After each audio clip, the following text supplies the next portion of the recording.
Subscribe to our channel and hit the bell icon to never miss a video from us.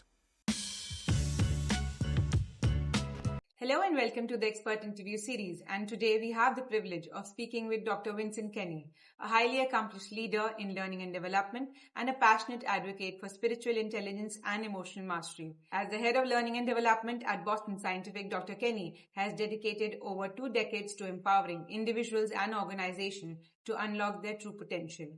In addition to his corporate leadership, Dr. Keny is an internationally recognized motivational speaker, coach and author of the renowned Power Talk, Master the Art of Not Being Used, which focuses on emotional maturity and effective decision-making. He's also founded WakeUp Life, a global well-being initiative designed to enhance personal and business excellence. Welcome to the Expert Interview Series, sir, and hope our viewers get to learn from your experiences. Thank you, Pooja. It's a pleasure for me to be here. I'm quite honored to be invited at this forum. As you said, to introduce myself, I'll keep it very crisp and I'll keep it to point that people from all walks of life understand. I am, in one line, if you ask me, I am a light worker. My ambition of my life, my objective of this life is to get light to people's life. It doesn't matter what they are. They could be lawyers, doctors, simple housewife, could be anything, but they need light of awareness to do whatever they're doing in their life. I have a huge corporate career for the last 20 years, and I have done the same thing as well. Plus, I touch a lot of elements of community and society across the globe. I feel that there is a need of light being coming in, where people do the best versions of themselves. And I do a lot of power talks. I also do a lot of interventions in terms of coaching and mentoring, wherein I try to get the best out of people. The answer lies within the people, what I feel. The only thing is they need to be shown the perspective by turning inside. Yeah, I think more than that, just the point that you shared, that touching the life of people so that you can add value. That is what is more important. Yes. See, you can only make a difference when you really understand what people are undergoing from their point of view, not from your point of view. Because when we see life, we always have our own experience of life. But if you really go a little bit deeper on the dimension of spirituality, the true spirituality, you also understand the other people's perspective and experience of life. And then there is no good, there is no bad. It's just an experience from all corners. I think that adds value to your life as well.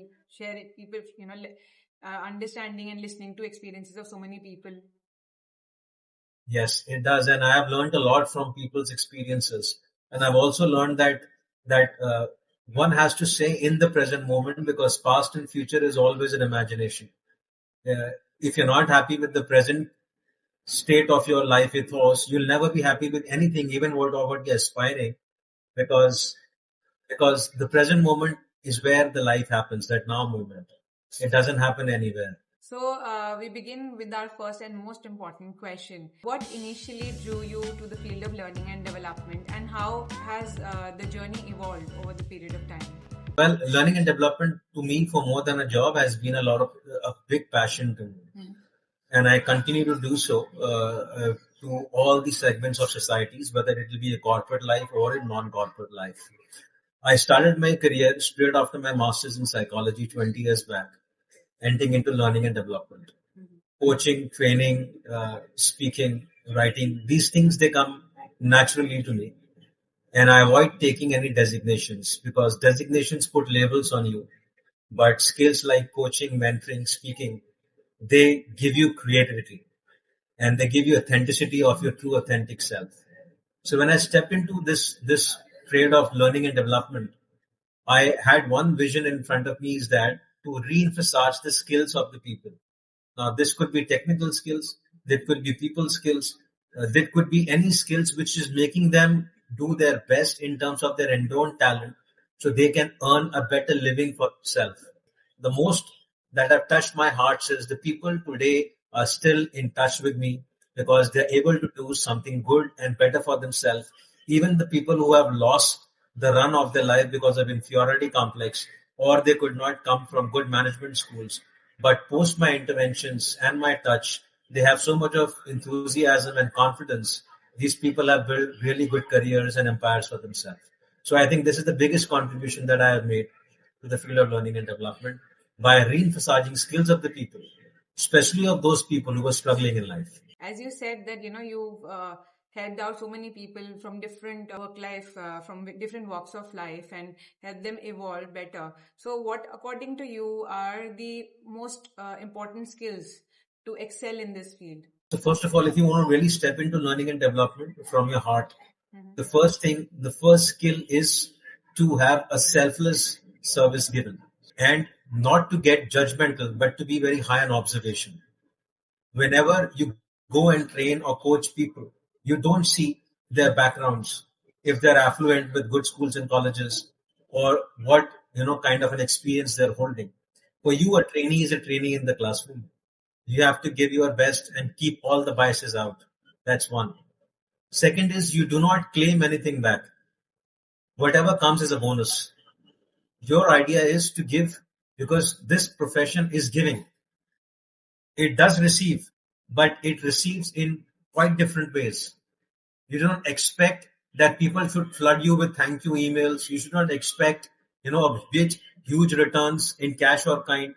They'll all come because this is a transformational job. The transactions will certainly follow. But if you are only focused on transactions, L&D is not the right place for you to be in. You should try your hand something else. Okay. Another point I would like to make is as an L&D person, you need to be yourself well equipped with good skills and growing with the pace of the market and pace of the skills as the business is changing. I have seen a lot of L&D people in my fraternity who themselves have not upgraded, who themselves are not properly certified. But in the name of L&D, they're doing things which are not supposed to be done. So if you yourself are not equipped to give, then there is no point stepping into this profession. So I would say a selfless commitment with yourself being equipped with all the competencies and certifications.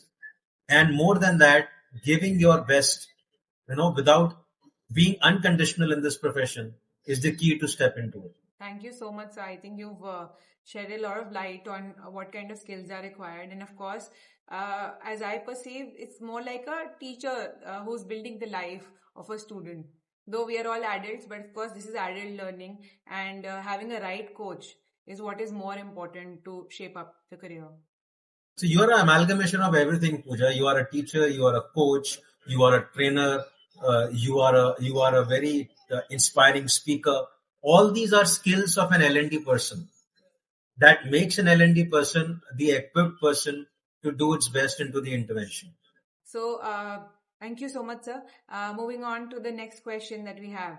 WakeUp Life, as we discussed in the introduction, has a unique focus on personal and business transformation.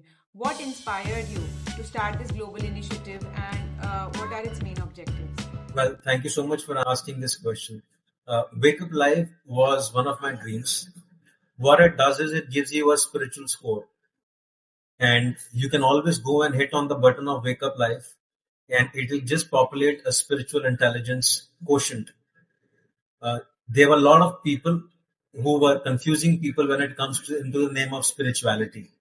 But what spirituality is not getting into temple, mosques, and churches. It is beyond that. It is knowing yourself to the core you can. But there was no inventory wherein you can measure the spiritual aspect of your dimension. What Wake Up Life I did, I published a research out of my PhD and built an inventory which was completely researched, certified, and published as a white paper, and then made it public through a corporate portal called Wake Up Life, wherein you can just go and take a couple of questions and it can give you how much you are strong on the spiritual dimension. So I advocate everybody to do that. It doesn't cost any money. Right now I've kept it open for everyone just to take an awareness out of this and see and resonate what the score tells you about. And in case if you need something more after that, there is a detailed report and a detailed conversation that one can connect with me. But at least first get your spiritual score, what I call it a wake-up score in a non-conventional term, which is open to people without any cost. So what are the parameters of judging the spiritual score of a person? if I may ask?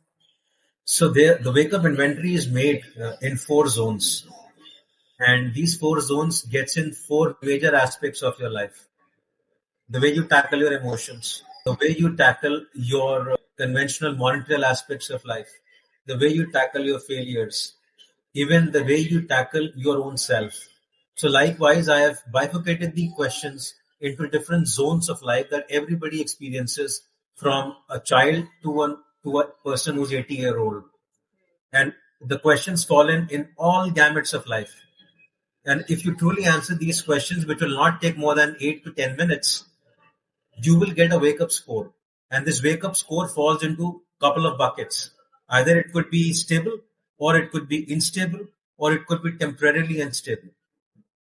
And by saying that, you can resonate how you're feeling and how you're tackling life. Basically, it tells you in today's time, whatever life that you're facing, how much stability you're bringing across to yourself, especially in your spiritual and emotional dimension.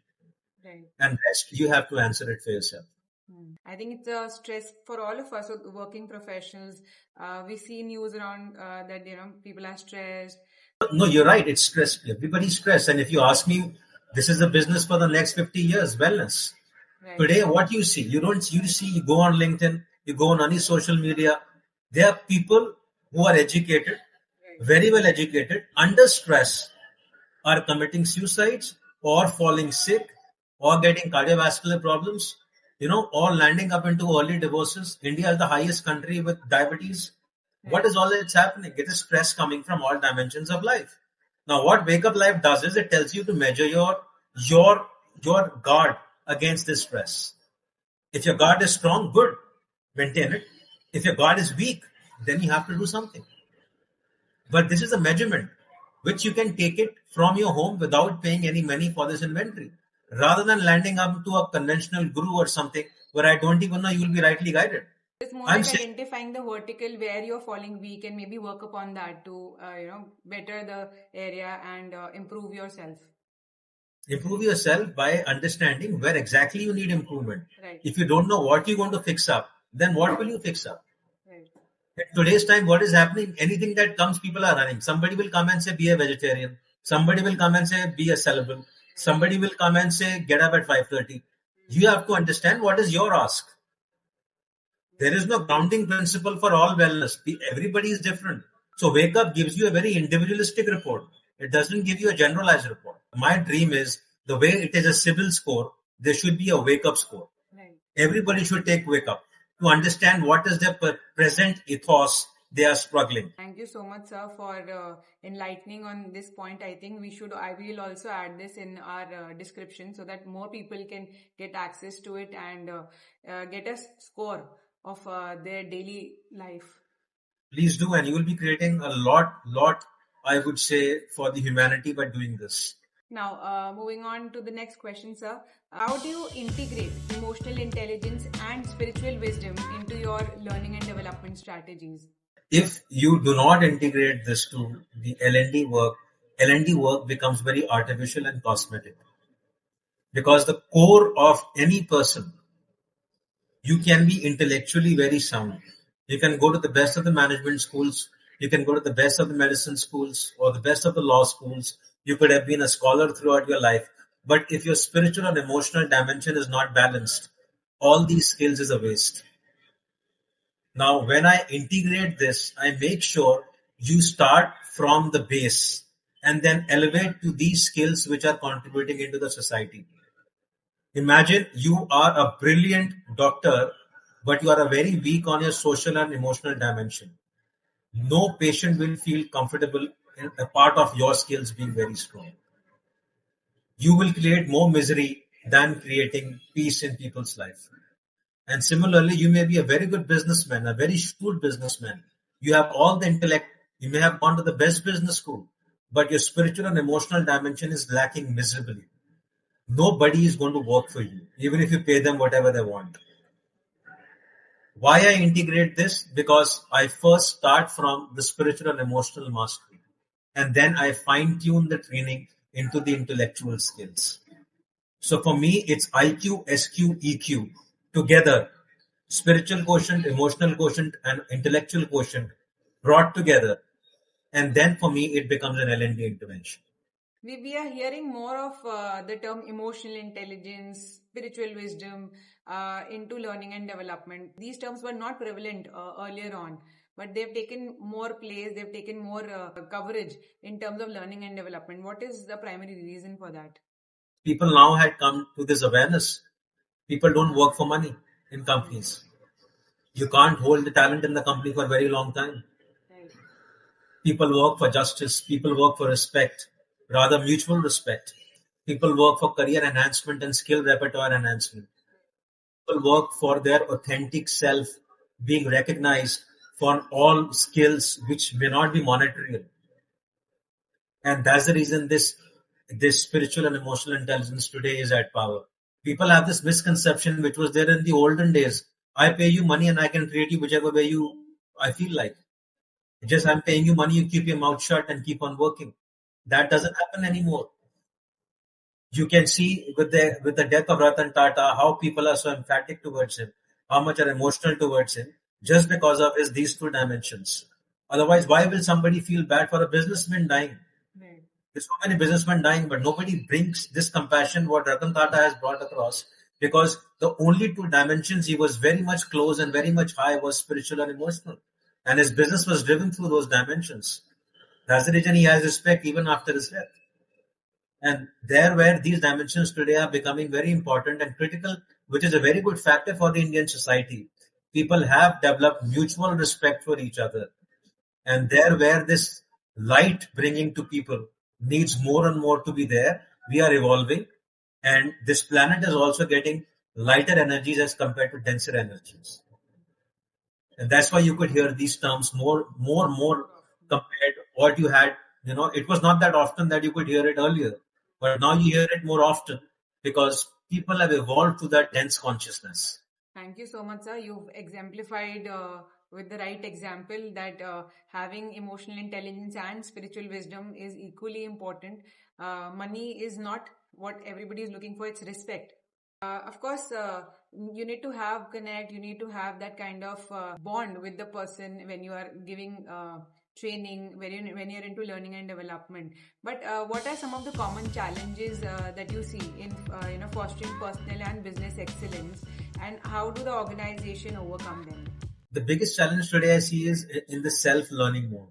The self-learning has gone down. I'll give you a simple example. When I was a student in Delhi University, I used to change 2 buses. I used to live in Lodi Colony in New Delhi, and North Campus was way ahead. 2 buses to go to the university. Right. Just to the university library to read one book. There was no internet in late 90s when I was in college. Photocopy machines were very expensive. And even whatever internet was available, it was exorbitantly expensive. Cell phones were not there till that time. Today, you have everything on a pick of your button, but the reading habits have come down 40%. So self-learning has gone down. This is the biggest challenge I see. The second biggest challenge I see today, people are learning just because they want to gain accolades to earn more money. You go to IIM Calcutta just to increase your salary. Now, this is not a right mindset. Okay, you are just developing your education hierarchy or getting more and more tabs of the branded institutes. People take loan and go to London Business School to do an executive MBA. If it's good, if they're doing it for an overall development, but the end goal is only to make money, this is a big botheration that I feel as an L&D person, which is a big construct that has to be broken. It's a self-barrier, which is again a big mindset, which is going against people's wisdom. So either the self-learning is gone or people are just learning to make more money. These two things will frustrate people. I would say it's a very short-run race if they're doing so. The third thing also I feel is that people who do not come from the affluent English-speaking schools or from good management institutes suffer a lot of inferiority complex. The Indian education system tags you. If you're not an MBA, then you can't make a good career. I really want to break this myth. As an L&D person, I feel this is the biggest obstruction that I find, which is dividing society. Either you are from a good management school or you're not. This thing has to go. English is only a language, which is only a medium of instruction in business. You should know it.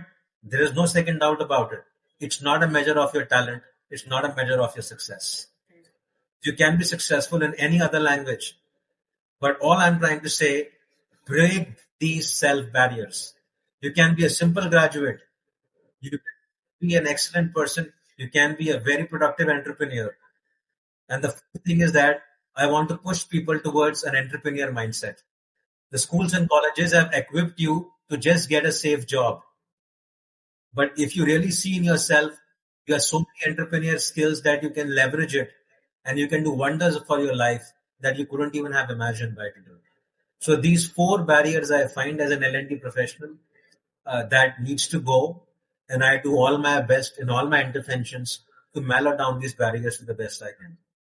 Very beautifully explained. I think getting out of the box is what is more important, and it's more about growing yourself rather than just having those badges around the showcasing that, okay, I've learned this and I've learned that. So it's about self-growth from within. It has to be inspiring.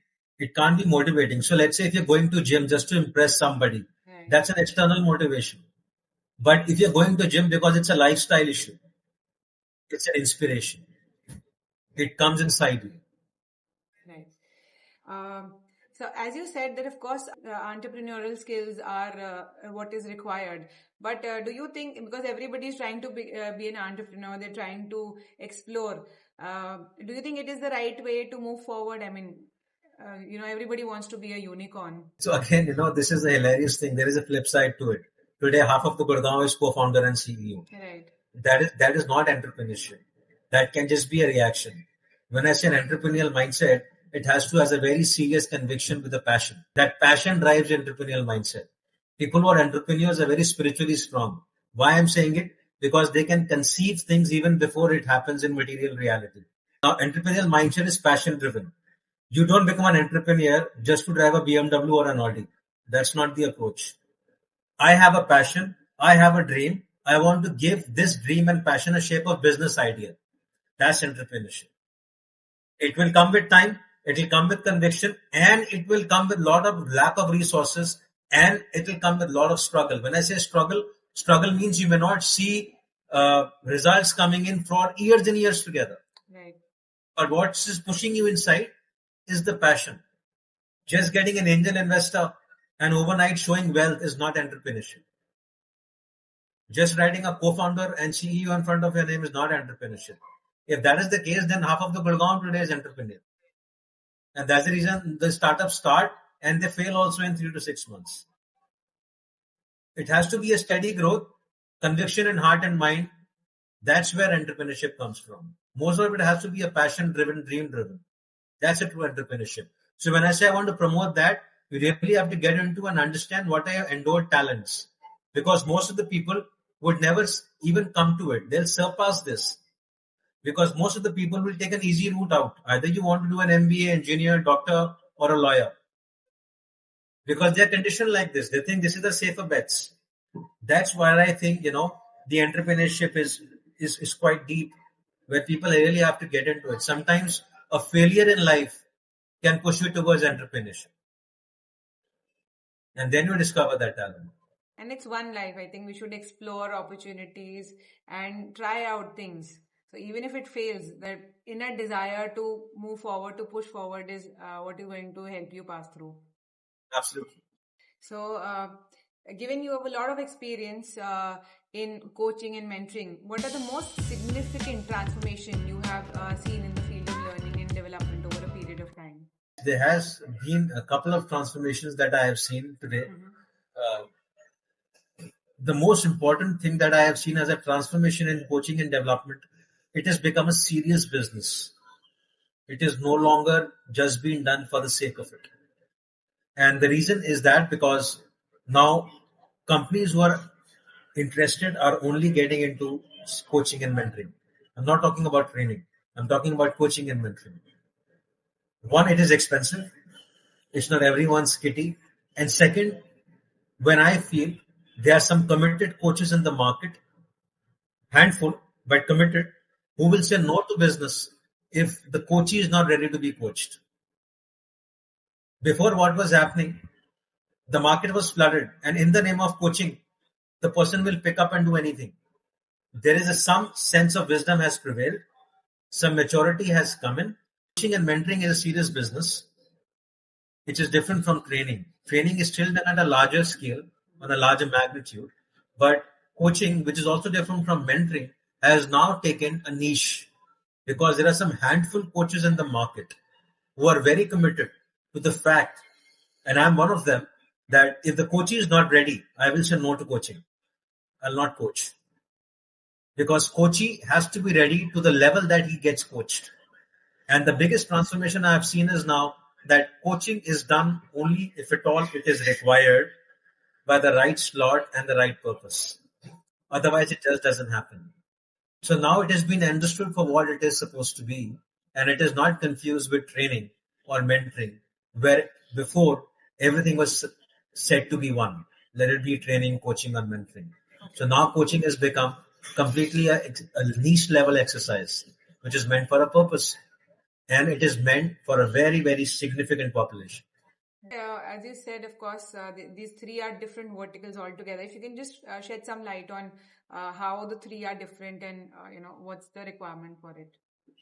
So training, let's come to training, which is the most commonly used terms in L&D. Right. I'd say it's important to everybody. Some trainings can be technical, they can be non-technical. They are kept to keep on re-emphasizing the operational skills.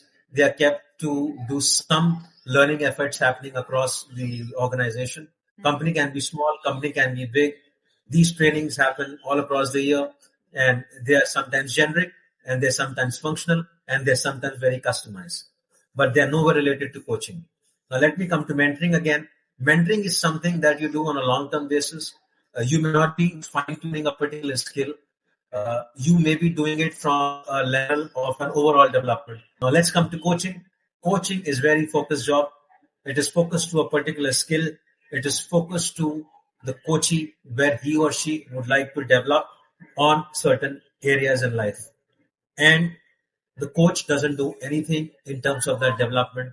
The coachee does it. The coach only shows the perspective. Okay, coach will only turn you inside. The coaching is only possible once the coachee is ready to be coached. So it's more like one-to-one coaching There is group coaching also happens, but most of the coachings are done one-to-ones. Majority of them, because there is a relationship that develops between the coachee and the coach, which is very fine-tuned to some specific goals. And the coaching is related to what kind of skills? All over development, technical development. What is the area of learning here? So Pooja, the area of coaching depends upon which area the coachee wants to upgrade and seeks development. The coach doesn't have to be technically expert in that area, but he gives you a strategic and an implementation plan. The coaching that I do works on 70-20-10. 70% of the coaching is implementable. That means happens in daily life. 20% is through a relationship that you develop with me, with some intervention spread over a couple of months. And 10% is through self-learning, through your self-learning mode. It's like this. You want to drive a car. You've never driven a car in your life. So 70% of it will happen once you actually drive a car. That means for 1 year, if you drive a car with writing L on that car and keep on driving with a learner's license, 20% somebody will come and sit with you and coach you morning, evening, like these Sharma driving schools, which, for be hired. 10% will be you do a YouTube search. You will see videos of driving. But that 70% is you driving for 1 year, at least morning or evening to your office. If you don't do that 70%, that 30% is gone waste. Coaching is skill development. If you do not indulge into that skill, that 30% is just said and felt. That 70% will make a difference. So having that practical aspect is very, very important. Yes. Coach will only push you towards that. He will not sit with you and drive. Thank you so much, sir, for bringing clarity on that. I think myself have a pretty good knowledge now. What is the difference between coaching, mentoring, and training? So, of course, you train leaders as well. What does leadership mean to you, and how do you define a successful leader in today's fast-paced world? For leadership is not a title; it's a virtue. There are some myths I would like to say first. People think they are leaders if somebody reports into them. Even if you're an individual contributor, still you are a leader. There are some leadership obligations which self-leadership also has, which you have to obey. For example, stakeholder management, time management, commitment management, answering your own failures, being your authentic self. If you are a leader only by the virtue of power, you're not at all a leader. Every company will give you position power. You are a vice president of the company. The moment you're thrown out of the company, that power is gone. Right. That power will not work. But if you are a true leader, the power doesn't come from the title. The power comes from the virtue. Even if I'm gone, I still hold that power. Because the power is resting in the virtue which is resting in me. So leadership is completely based on the virtues. It's a quality aspect of your spiritual and emotional dimension, which triggers people to do their best, to the best they can. Now, people who are just leaders by titles and positions and by power, that leadership to me, if you ask me, is not at all leadership. It is only a designation which is equipped with position power. And those leaders will always struggle to get the essence of leadership in their role, which I feel is completely a makeup. You can dye your hair, then again it will turn white because it is only a dye. You can do something on your cheeks and put on mascara. The moment you throw water, it will go, your true face will come. Okay. Same thing happens with position power. So a true leadership is not entitlement to a title. Few things I can tell you. Being humble is a trait of a good leader. Accepting your failures publicly is another trait.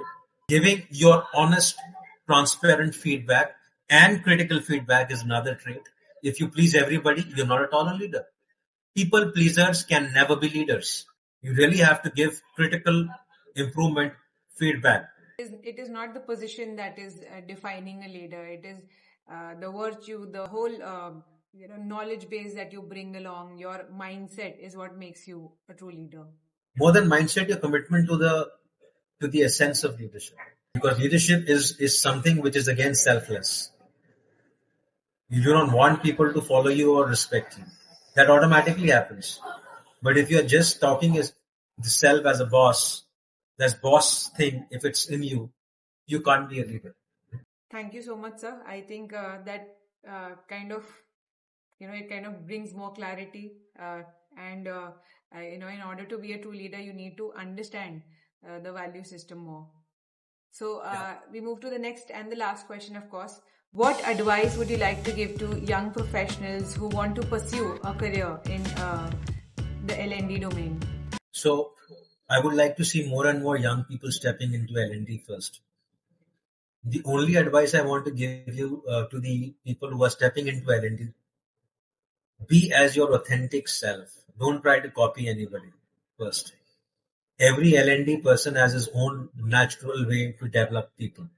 We are people development professionals. First of all, be in your authenticity.